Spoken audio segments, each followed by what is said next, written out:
Hi hello friends, welcome back to my channel. எல்லாரும் எப்படி இருக்கீங்க? நாங்க ரொம்ப நல்லா இருக்கோம். பாப்பா தம்பி 2 பேருமே சூப்பரா இருக்காங்க.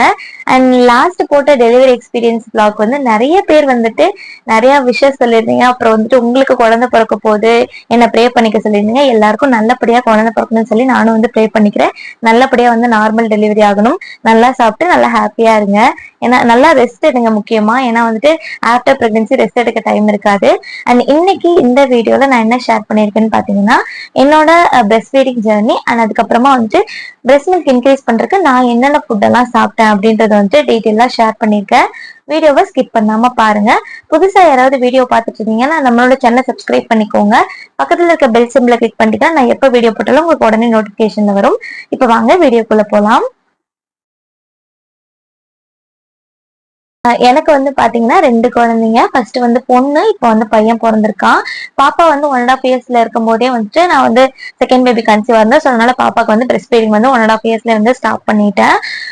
அதுக்கப்புறம் தம்பிக்கு வந்து இப்ப கண்டினியூ பண்ணிட்டு இருக்கேன். ஸோ ஃபார்முலா மில்க் வந்து நான் பாப்பாக்கு கொடுத்ததே கிடையாது. எனக்கு பிரெஸ்ட் மில்கே வந்து போதுமானதா இருந்துச்சு. அண்ட் ஃபர்ஸ்ட் ஆஃப் ஆல் பாத்தீங்கன்னா வந்துட்டு பேபி பிறந்தோடனே நமக்கு வந்து நிப்பிள் பாத்தீங்கன்னா அவங்க சக் பண்ணும்போது ரொம்ப பெயினா இருக்கும். ஏன்னா நம்மளோட நிப்பிள் வந்து கொஞ்சம் புண்ணு மாதிரியெல்லாம் வந்துட்டு இருக்கும். ஸோ வந்துட்டு டே பை டே அவங்க குடிக்க குடிக்க நமக்கு வந்து அந்த பெயின் வந்து குறையும். ஒருவேளை உங்களுக்கு ரொம்ப பெயினா இருக்குன்னா டாக்டர் அட்வைஸ் பண்ணாங்கன்னா நீங்க வந்து நிப்பிள் ஷீல்டு வந்து யூஸ் பண்ணலாம்.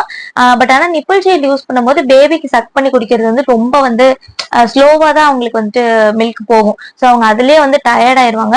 ஸோ முடிஞ்ச வரைக்கும் வந்து நிப்பிள் ஷீல்டு வந்து யூஸ் பண்ணாம நீங்க வந்துட்டு டைரக்டாவே வந்து கொடுக்கலாம். அது ஒரு 10 to 15 டேஸ்க்கு அப்புறமா வந்துட்டு பெயின் வந்து குறைஞ்சிரும். ஸோ எனக்குமே பாப்பாக்கு ஃபர்ஸ்ட் அப்படிதான் இருந்துச்சு. எடுத்தோன்னு அவங்க சக் பண்ணும்போது ரொம்ப பெயினா இருந்துச்சு. அதுல நமக்கு அந்த பெயின், அதுக்கப்புறம் ஸ்டிச் போட்ட பெயின், ஸோ அதெல்லாம் இருக்கும்போது நமக்கு பிரெஸ்ட் மில்க் கொடுக்க முடியாது. பட் ஆனா வந்துட்டு நீங்க அதெல்லாம் பார்க்காம நீங்க வந்து கொடுக்கலாம் பிரெஸ்ட் மில்க், ஒன்றும் பிரச்சனை கிடையாது. வேற நிப்பிள் ஷீட் எல்லாம் வந்து யூஸ் பண்ணாம டைரக்டாவே கொடுங்க. ஏன்னா பேபி வந்து டைரக்டா வந்துட்டு வாய் வச்சு சக் பண்ண பிரெஸ்ட் மில்க் பாத்தீங்கன்னா இன்க்ரீஸ் ஆகும். தம்பிக்குமே எனக்கு அப்படிதான் வந்துட்டு இருந்துச்சு. ரொம்ப அந்த நிப்பிள் ஃபுல்லா வந்துட்டு புண்ணு வந்த மாதிரி ஆகி ஒரு மாதிரி வந்து ரொம்ப சுருண்டா அந்த மாதிரி இருந்துச்சு. அது பேர் வந்துட்டு சோர் நிப்பிள்னு வந்து சொல்லுவாங்க. ஸோ அது பெயினா தான் இருக்கும். 10 to 15 டேஸ்க்கு அப்புறம் அது ரெடி ஆயிரும். ஸோ அதுக்காக நீங்க வந்துட்டு பயப்பட வேணாம். பெயினா இருக்குன்னு சொல்லியும் நீங்க குழந்தைக்கு பால் கொடுக்காமலும் இருக்க வேணாங்க.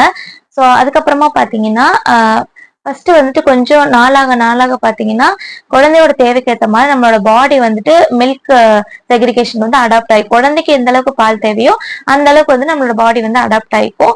ஸோ வந்துட்டு பால் பத்தாம போறதுக்கு வந்து சான்சஸ் கிடையாது. குழந்தை ஒருவேளை அழுகுது, ரொம்ப அழுதுட்டே இருக்கு அப்படின்னா வந்து வீட்டுல பெரியவங்க ஃபர்ஸ்ட் சொல்ற விஷயம் பாத்தீங்கன்னா குழந்தைக்கு பால் பத்தல, பவுடர் பால் கொடுக்கலாம், இல்லைன்னா மாட்டுப்பால் கொஞ்சம் கொடுக்கலாம், இப்படிதான் வந்து சொல்லுவாங்க. ஸோ அதெல்லாம் வந்துட்டு நீங்க வந்து கேட்காதீங்க. உங்களுக்கு ரொம்ப அழுகையா இருந்துச்சுன்னா ஒருவேளை டாக்டர்கிட்ட நீங்க போங்க. பட் ஆனா குழந்தை அழுகிறதுக்கு வந்து நிறைய ரீசன் இருக்குங்க. குழந்தைக்கு ஒருவேளை கொசு கடிச்சு வச்சிருக்கலாம், அந்த இடம் பிடிக்காம இருக்கலாம், கொஞ்சம் காத்தோட்டம் பத்தாம இருக்கலாம். ஸோ இந்த மாதிரி வந்து நிறைய ரீசன் இருக்கும். ஸோ உங்க வீட்டுல பெரியவங்க வந்து ஃபோர்ஸ் பண்ணாங்கன்னா நீங்க அவங்களுக்கு வந்து சொல்லி புரிய வைங்க. ஸோ அவசரப்பட்டு நீங்க வந்து ஃபார்முலா மில்கோ இல்ல வந்துட்டு மாட்டுப்பாலோ நீங்க வந்து கொடுக்காதீங்க. பிலோ 1 இயர் பேபிக்கு கண்டிப்பா மாட்டுப்பால் வந்து கொடுக்கவே கூடாதுங்க. அது வந்து டாக்டரே வந்து அட்வைஸ் பண்ணுவாங்க. ஃபார்முலா மில்க்குமே வந்து நீங்க டாக்டர் அட்வைஸ் பண்ணா மட்டும் தான் கொடுக்கணும். மத்தபடி கம்ப்ளீட்டா வந்து நீங்க 6 மந்த்ஸ்க்கு வந்து ஃபுல் அண்ட் ஃபுல் வந்து பிரெஸ்ட் மில்க் மட்டும் தான் கொடுக்கணும். ஸோ பிரெஸ்ட் மில்க் வந்துட்டு நீங்க கொடுக்கறது எந்த அளவுக்கு நல்லதுன்னா உங்க குழந்தைக்கும் நல்லது, உங்களுக்கு வந்து சில கேன்சர் அதெல்லாம் வராம இருக்கிறதுக்கு ரொம்பவே வந்து ஹெல்ப் பண்ணுங்க. ஸோ முடிஞ்ச வரைக்கும் பிரெஸ்ட் மில்க் மட்டும் கொடுங்க. ஸோ பிரெஸ்ட் மில்க் கொடுக்கறதுக்கு பிரெஸ்ட் மில்க் வந்து இன்க்ரீஸ் பண்றதுக்கு நான் என்னென்னலாம் சாப்பிட்டேன்னு பாத்தீங்கன்னா, பாப்பா பிறந்தோடனே பாத்தீங்கன்னா இந்த பூண்டு இருக்கு இல்லையா, வெள்ளை பூண்டை வந்து நல்லெண்ணெயில வதக்கி ஒரு 10 பல் டெய்லி காலையில சாயந்தரம் 2 நேரமே நான் சாப்பிட்டேன் பாப்பாவுக்கு. அதை வதக்கி சாப்பிடுவேன். அது கூட வந்து இவ்வளவு சைஸ் அளவு பனங்கருப்பட்டி அதை வந்து ரெகுலரா வந்து சாப்பிடுவேன்.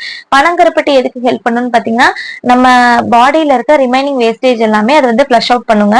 ஸோ அந்த கருப்பட்டி வந்து அதுக்கு வந்து ஹெல்ப் பண்ணும். ஸோ நீங்க கருப்பட்டி வந்து 2 மந்த்ஸ் வரைக்கும் சாப்பிட்டா, ஸோ நீங்க எந்த அளவுக்கு வந்து முடியுமோ அந்த அளவுக்கு நீங்க கருப்பட்டி வந்து சாப்பிடலாம். அது ரொம்பவே வந்து ஹெல்ப் பண்ணும். அது மூலம் கருப்பட்டி வந்து அயன் கண்டென்ட் இருக்கனால நம்மளோட ஹீமோகுளோபின் லெவலுமே வந்து இன்க்ரீஸ் ஆகும். தென் தம்பிக்கு என்ன சாப்பிட்டேன்னு பாத்தீங்கன்னா பூண்டு பால் வந்து ரெடி பண்ணி சாப்பிட்டேன். அது எப்படி ரெடி பண்ணுன்றத நான் வீடியோல வந்து அட்டாச் பண்ணிருக்கேன். ஒரு 10-15 பல்லு வந்து பூண்டு எடுத்துக்கோங்க. ஒரு பெரிய கிளாஸ் ஆஃப் மில்க் வந்து எடுத்துட்டு அதுல இந்த பூண்டை போட்டு நல்லா வேக வச்சுக்கோங்க. சிம்ல வச்சு வேக வச்சுக்கோங்க. பால் நல்லா சுண்டி வந்துட்டு வரும். ஸோ சுண்டி வரும்போது பூண்டு வெந்துருச்சான்னு செக் பண்ணிக்கோங்க. பூண்டு நல்லா வெந்ததுக்கு அப்புறமா மிக்சர் ஜார்ல ஆட் பண்ணிட்டு அது கூட பனங்கருப்பட்டி அப்படி இல்லைன்னா நாட்டு சக்கரை முடிஞ்ச வரைக்கும் பனங்கருப்பட்டியே வந்து நீங்க வந்து யூஸ் பண்ணுங்க. அதுவும் பனங்கருப்பட்டி வாங்கும் போது கல்லு மண்ணெல்லாம் இல்லாம கொஞ்சம் குவாலிட்டியான பனங்கருப்பட்டி வந்து வாங்கிக்கோங்க. அதை வந்து இது கூட ஆட் பண்ணிட்டு நீங்க மிக்ஸ் பண்ணி அதை வந்து குடிக்கலாம், அந்த பூண்டு பால். ஸோ நல்லா வந்துட்டு மில்க் வந்து செக்ரிகேட் ஆகுங்க. அந்த பூண்டு பால் ஒரு கிளாஸ் குடிச்சு நீங்க ஒரு 2 to 3 ஹவர்ஸ்ல வந்து நல்ல டிஃபரன்ஸ் தெரியும். ஸோ உங்களுக்கு பால் பத்தலைங்கும் போது நீங்க இந்த மாதிரி வந்து ட்ரை பண்ணலாம்.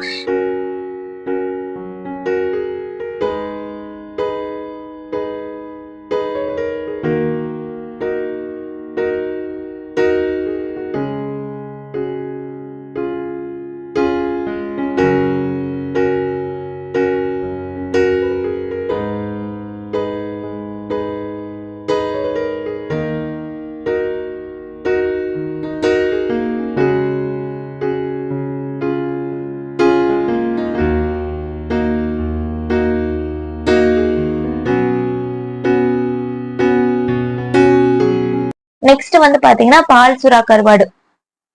பால் சுறா கருவாடு வந்துட்டு டெய்லியுமே எங்க அம்மா வந்து வதக்கி வச்சிருவாங்க. ஸோ நான் டெய்லியுமே வந்து சாப்பிட்டேன்.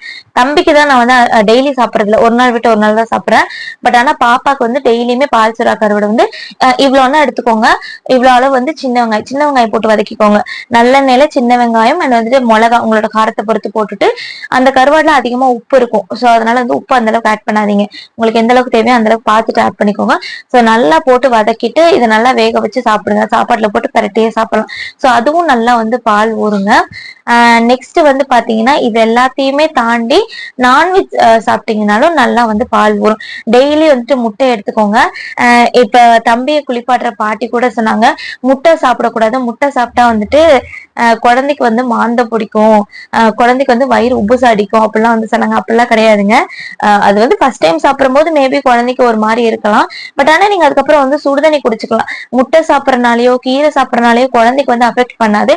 ஸோ நீங்க இன்னும் நிறைய பேர் வந்து குழந்தைங்க வீட்டுல பெரியவங்க பேச்ச கேட்டுட்டு இன்னும் வந்து முட்டை, தயிர், வாழைப்பழம், கீரை இது எல்லாமே வந்து ஆட் பண்ணாம இருப்பாங்க. ஸோ அதெல்லாம் ரொம்ப ரொம்ப தப்புங்க. நீங்க டாக்டர்கிட்டயே போய் டைரக்டா கேட்டாலும் அவங்க எல்லாமே சாப்பிடணும்னு தான் வந்து சொல்லுவாங்க. நானும் இன்னொரு 2 குழந்தைக்கு எல்லாமே தான் சாப்பிட்டேன். இது சாப்பிடக்கூடாது அது சாப்பிடக்கூடாது நான் இருக்கவே இல்லைங்க. ஸோ எல்லாமே வந்து சாப்பிடலாம். நான்வெஜ் சாப்பிட்டா நல்லா வந்து பால் ஊறும். நான்வெஜ் எல்லாம் டீப் ஃப்ரை பண்ணி சாப்பிடாம நீங்க வந்து முடிஞ்ச வரைக்கும் குழம்புல ஆட் பண்ணி வந்து சாப்பிட பாருங்க. ஸோ அது ரொம்ப ரொம்ப நல்லது. எனக்கு வந்து டாக்டர் அப்படிதான் வந்து அட்வைஸ் பண்ணாங்க. அதுக்கப்புறமா பாத்தீங்கன்னா நல்லா வந்து பால் குடிக்கணும். பால் குடிக்கிறது பாத்தீங்கன்னா நம்மளோட போனுக்கு ரொம்ப ரொம்ப நல்லது. ஏன்னா குழந்தை வந்து பிரஸ்ட் மில்க் குடிக்கும் போது நம்மளோட உடம்புல வந்து கால்சியம் லெவல் வந்து கம்மியாகும். ஸோ நம்ம வந்து குழந்தைக்கும் கொடுக்கணும், நமக்கும் பாத்துக்கணும் அப்படின்னா வந்து பால் வந்து நிறைய குடிக்கணும். அதே மாதிரி தயிரும் நீங்க வந்து நல்லாவே சாப்பிடலாம். டெய்லி ஒரு கப் வந்து தயிர் வந்து எடுத்துக்கோங்க. வெறும் தயிரா கூட சாப்பிடுங்க, இல்லைன்னா வந்து நீங்க ரைஸ்ல மிக்ஸ் பண்ணி கூட சாப்பிடலாம். ரொம்ப ரொம்ப நல்லதுங்க.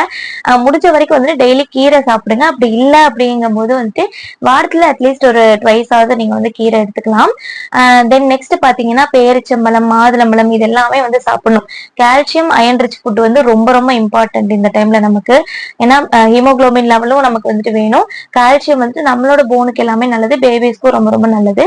அதுக்கப்புறமா நான் என்ன சாப்பிட்டேன்னு பாத்தீங்கன்னா இந்த ட்ரை ஃப்ரூட்ஸ் எல்லாம் வந்துட்டு சாப்பிட்டேன். ட்ரை ஃப்ரூட் ஜூஸா குடிங்க. உங்களுக்கு ஒருவேளை வந்துட்டு ட்ரை ஃப்ரூட்ஸ் பிடிக்கல அப்படின்னா, ஏன்னா எனக்கு ட்ரை ஃப்ரூட்ஸ் எல்லாம் பெருசா வந்து பிடிக்காது. நைட் வந்து எல்லா ட்ரை ஃப்ரூட் பாதாம், முந்திரி, அந்த அத்திப்பழம், பேரிச்சம்பழம் இது எல்லாத்தையும் கொஞ்சம் வந்து ஊற வச்சுக்கோங்க. ஊற வச்சுட்டு காலையில அதை நல்லா வந்து பால் ஊத்தியோ இல்ல வந்து வெறுமனாவே அடிச்சு வந்து குடிச்சீங்கன்னா நல்லா வந்துட்டு ஸ்ட்ரென்த் இருக்கும். அதே மாதிரி வந்து ஹீமோகுளோபின் லெவல் வந்து இன்க்ரீஸ் ஆகும். ஸோ குழந்தைக்கு ரொம்ப ரொம்ப நல்லதுங்க. எனக்கு வந்து அது பிடிக்காதனால நான் வந்து வெறும் பாதாம் மட்டும்தான் வந்து சாப்பிடுவேன். சும்மா வெறுமனே ஒரு 10 பாதாம் சாப்பிடுவேன். அப்படி இல்லைன்னா ஊற வச்சு சாப்பிட்டுக்கோங்க. அதுக்கப்புறம் பயிர் வகைகள் எல்லாமே வந்து ஆல்மோஸ்ட் வந்து சாப்பிடணும். பச்சை பயிறு, சுண்டல் இது 2 மட்டும் தான் நான் சாப்பிட்டேங்க. ஸோ எனக்கு இப்போ வரைக்கும் பிரஸ்ட் மில்க் பத்தலை அப்படின்ற ஒரு ப்ராப்ளம் வந்து வரல. ஸோ எல்லாமே நீங்க வந்து சாப்பிடுங்க, ஹெல்தியானதா சாப்பிடுங்க. முடிஞ்ச வரைக்கும் வந்து நீங்க ஹாப்பியா இருக்க பாருங்க. ஏன்னா நம்ம ஸ்ட்ரெஸ் ஆனாலுமே வந்துட்டு குழந்தைக்கு வந்து மில்க் கம்மியா இருக்க வந்து சான்சஸ் இருக்கு. ஸோ வந்து முடிஞ்ச வரைக்கும் உங்களை நீங்க வந்து ஹாப்பியா இருக்க பார்த்துக்கோங்க. நல்லா சாப்பிடுங்க, நல்லா ரெஸ்ட் எடுங்க. இன்னொரு விஷயம் நான் சொல்லணும்னு நினைச்சேங்க. என்னன்னு பாத்தீங்கன்னா இப்போ என்னோட பாப்பாக்கு ஃபர்ஸ்ட் பொண்ணுக்கு பாத்தீங்கன்னா வந்துட்டு அவ வந்து டெய்லி வந்து மோஷன் போயிருவா. அந்த 6 months வரைக்குமே டெய்லியுமே வந்து மோஷன் போயிருவா. பட் தம்பிக்கு இப்ப என்ன பிரச்சனை வந்திருக்குன்னா பாத்தீங்கன்னா அவன் வந்த புதுசுல ஒரு 1 week வரைக்கும் டெய்லி மோஷன் போடும். மோஷன் பாத்தீங்கன்னா லிக்விடா போயிட்டு இருந்துச்சு பிரஸ்ட் மில்க் குடிக்கும் போது. அதுக்கப்புறமா பாத்தீங்கன்னா ஒரு 1 week அப்புறமா பாத்தீங்கன்னா அவன் வந்து ஒரு நாள் விட்டு ஒரு நாள் வந்து மோஷன் போக ஸ்டார்ட் பண்ணா. அதுக்கப்புறமா பாத்தீங்கன்னா ஒரு 2 to 3 டேஸ்க்கு அப்புறமா தான் மோஷன் போக ஸ்டார்ட் பண்ணா. டாக்டர்கிட்ட போய் கேட்டப்போ அவங்க என்ன சொன்னாங்கன்னு பாத்தீங்கன்னா, பிரஸ்ட் மில்க் மட்டும் தான் குடிக்கிறாங்க. ஸோ அதனால வந்துட்டு குழந்தைங்க வந்து 1 வீக் வரைக்கும் போகலைனாலும் ஒன்றும் பிரச்சனை கிடையாது அப்படின்னு தான் வந்து சொன்னாங்க. பட் ஆனா அவன் மேக்சிமம் வந்து 2 to 3 டேஸ் தான். அதுக்கப்புறமா அவனாவே வந்து போயிருவான். பட் ஆனா சுத்தி இருக்கவங்க வந்துட்டு கேட்டப்போ என்ன சொன்னாங்கன்னு பாத்தீங்கன்னா, புளி நார் இருக்கு இல்லைங்களா, அத வந்துட்டு ஆசன வாயில வந்துட்டு விட்டா வந்துட்டு உடனே வந்துட்டு குழந்தை மோஷன் போயிருவாங்க அப்படின்னு வந்து சொன்னாங்க. செய்யலாமா என்னன்னு தெரியலங்க. பட் ஆனா டாக்டர்கிட்ட கேட்டா செய்ய வேணாம்னு தான் சொல்லுவாங்க. ஒருவேளை உங்க வீட்ல வந்துட்டு உங்களுக்கு ஹாஸ்பிட்டல் போக முடியல அப்படின்னு சொன்னா நீங்க இந்த மாதிரி பண்ணலாம். அப்படி இல்லைன்னா பாத்தீங்கன்னா வெத்தலை காம்பு இருக்கு இல்லைங்களா, அதுல வந்து கொஞ்சமா விளக்கெண்ணெய் தடவிட்டு அதை வந்து பேபியோட ஆசன வாய்க்குள்ள லைட்டா இன்சர்ட் பண்ணீங்கன்னா உடனே வந்து மோஷன் வந்துடும். சோ நீங்க முடிஞ்ச வரைக்கும் பாருங்க. என்ன கேட்டா மேக்சிமம் வந்து டாக்டர்கிட்ட போங்கன்னு தான் சொல்லுவேன். பட் ஆனா இதெல்லாம் வந்து பெரியவங்க சொல்ற இதுங்க, பெரியவங்க சொல்ற சஜஷன். அவங்களாம் ஹாஸ்பிட்டல் போக முடியாத பட்சத்துக்கு நீங்க இந்த மாதிரி வந்து பண்ணலாம், ஒன்னும் ஆகாது பேபிஸ்க்கு. பட் ஆனா வந்து விளக்கெண்ணெய தாய்ப்பால்ல கலக்கி வந்து கொடுப்பாங்கங்க. பட் அந்த மாதிரி வந்து தயவு செஞ்சு பண்ணிடாதீங்க. ஏன்னா குழந்தையோட உணவு குழல் பாத்தீங்கன்னா சின்னதா தான் இருக்கணும். நீங்க பாட்டுக்குள்ள அது இதெல்லாம் கொடுத்தீங்கன்னா அது டைஜஸ்ட் ஆகாம போய் மேபி குழந்தை வந்து டெத் ஆகிற கூட சான்சஸ் இருக்கு. இந்த மாதிரிலாம் நடந்திருக்கு. ஸோ அதனாலதான் நான் வந்து உங்கள்கிட்ட சொல்றேன். ஸோ அந்த மாதிரி எதுவுமே வந்து கொடுக்காதீங்க. முடிஞ்ச வரைக்கும் 6 மாசத்துக்கு தாய்ப்பால் கொடுங்க. இந்த மாதிரி கான்ஸ்டிபேஷன் ப்ராப்ளம் வருதுன்னா நீங்க நிறைய வந்து தண்ணி குடிக்கலாம். அதாவது ஒரு 4 லிட்டர்ஸ் தண்ணி குடிக்கிறீங்கன்னா அது வந்து 6 லிட்டர்ஸ் தண்ணியா வந்து குடிங்க. ஏன்னா பிரஸ்ட் மில்க் குடிக்கிறவங்களுக்கு வந்து நிறைய வந்து வயிற்றுல கேப் இருந்துட்டே இருக்கும், பசிச்சுட்டே இருக்கும். ஸோ அதனால நீங்க வந்து ஜூஸாவோ இல்ல வந்து தண்ணியாவோ நீங்க வந்து குடிங்க. ஸோ அதனால கூட குழந்தைக்கு வந்து கான்ஸ்டிபேஷன் வரலாம். அப்படி இல்லை நீங்க எந்த ஃபுட்டு சாப்பிடும்போது குழந்தைக்கு வந்து கான்ஸ்டிபேஷன் ப்ராப்ளம் வருது நோட் பண்ணி வச்சுட்டு அந்த ஃபுட்டை வந்து அட்லீஸ்ட் கம்மி பண்ணி சாப்பிடுங்க. அப்படி இல்லைன்னா வந்துட்டு அவாய்ட் பண்ணிக்கோங்க. முடிஞ்ச வரைக்கும் வந்துட்டு பாத்தீங்கன்னா இந்த நான்வெஜ் சாப்பிட்ற அன்னைக்கு தான் குழந்தைக்கு வந்துட்டு கான்ஸ்டிபேஷன் ப்ராப்ளமே வரும். நான்வெஜ் சாப்பிட்டா, ஏன்னா என்னோட பையனுக்கு அப்படிதான் வந்துட்டு வருது. ஸோ அதுக்காக நான் நான்வெஜ் சாப்பிடாம இருக்க முடியாது. அதனால கொஞ்சம் கம்மியா சாப்பிட்டுக்க வேண்டியதான், அவ்வளவுதாங்க. வேற எதுவும் இல்ல. இதுதான் என்னோட பிரஸ்ட் ஃபீடிங் ஜேர்னி. ஸோ வந்துட்டு பிரஸ்ட் ஃபீட் பண்றதை வந்து ஸ்டாப் பண்ணிடாதீங்க. 6 மந்த்ஸ் வரைக்கும் கண்டிப்பா குழந்தைக்கு வந்து தாய்ப்பால் கொடுங்க. நம்ம எந்த அளவுக்கு வந்து தாய்ப்பால் வந்து அந்த 6 மாசத்துல குழந்தைக்கு கொடுக்குறோமோ அந்த அளவுக்கு வந்துட்டு அவங்க லைஃப் லாங் வந்துட்டு அவங்களுக்கு இம்யூனிட்டி பவர் வந்துட்டு அதிகமாவே இருக்குங்க. ஸோ அவங்க சொல்றாங்க இவங்க சொல்றாங்கன்னு சொல்லிட்டு ஃபார்முலா மில்கோ இல்ல வந்து கவு மில்கோ வந்து குழந்தைக்கு வந்து தயவு செஞ்சு கொடுக்காதீங்க. அதே மாதிரி 6 மந்த்ஸ்க்கு வந்துட்டு தண்ணி கொடுக்க கூடாது, பிஸ்கெட் அந்த மாதிரி எதுவுமே வந்து கொடுக்காதீங்க. இது எல்லாமே வந்துட்டு என்ன கொடுக்க சொல்லியிருக்காங்க. என்னோட தெரிஞ்சவங்க எல்லாம் வந்து கொடுத்துருக்காங்க. 3 மந்த்ஸ்லயே பாத்தீங்கன்னா குழந்தைக்கு பிஸ்கெட் இதெல்லாமே வந்து கொடுத்துருக்காங்க. ஸோ என்னோட பையனுக்கு குளிக்க ஊத்த வர பாட்டி கூட தம்பிக்கு 45 டேஸ்க்கு அப்புறம் ராகி கூழ்லாம் கொடுக்கலாம்னு சொல்லிட்டு வந்து சஜஸ்ட் பண்ணாங்க. ஸோ அதெல்லாம் தப்புங்க. ஸோ யார் என்ன சொன்னாலும் நீங்க ஃபர்ஸ்ட் நம்புங்க. குழந்தைக்கு வந்து நம்மளால தாய்ப்பால் கொடுக்க முடியும் அப்படின்னு சொல்லி நீங்க நம்பினா மட்டும் தான் அவங்களுக்கு வந்து பிரஸ்ட் மில்க் வந்து கொடுக்க முடியும். ஸோ கண்டிப்பா வந்து பிரஸ்ட் மில்க் கொடுங்க. ஐ ஹோப் இந்த வீடியோ உங்க எல்லாருக்கும் ரொம்ப ரொம்ப பிடிச்சிருக்குன்னு சொல்லி நம்புறேன். இந்த வீடியோ உங்களுக்கு யூஸ்ஃபுல்லா இருந்துச்சுன்னா நம்மளோட சேனலை சப்ஸ்கிரைப் பண்ணிக்கோங்க. அண்ட் புதுசா யாராவது வீடியோ பார்த்துட்டு இருந்தீங்கன்னா சப்ஸ்கிரைப் பண்ணி பக்கத்துல இருக்க பெல் சிம்பலை கிளிக் பண்ணிக்கோங்க. அப்ப நான் எப்ப வீடியோ போட்டாலும் உங்களுக்கு உடனே நோட்டிபிகேஷன்ல வரும். இந்த வீடியோ உங்களுக்கு யூஸ்ஃபுல்லா இருந்துச்சுன்னா உங்களோட ஃப்ரெண்ட்ஸ் அண்ட் ஃபேமிலிக்கும் ஷேர் பண்ணுங்க. உங்க வீட்ல யாராவது பிரெக்னெண்டா இருக்காங்க இல்ல வந்து பிரஸ்ட் மில்க் கொடுக்குறாங்க அப்படின்னு சொன்னா அவங்களுக்கு ஹெல்தியா ஏதாவது செஞ்சு கொடுங்க. ஸோ பால் பத்தலைன்னு யாராவது உங்களுக்கு சொன்னா அவங்களுக்கு எடுத்து புரிய வைங்க. ஓகேவா? ஓகேங்க, நெக்ஸ்ட் வீடியோல பார்க்கலாம். Bye bye and thank you.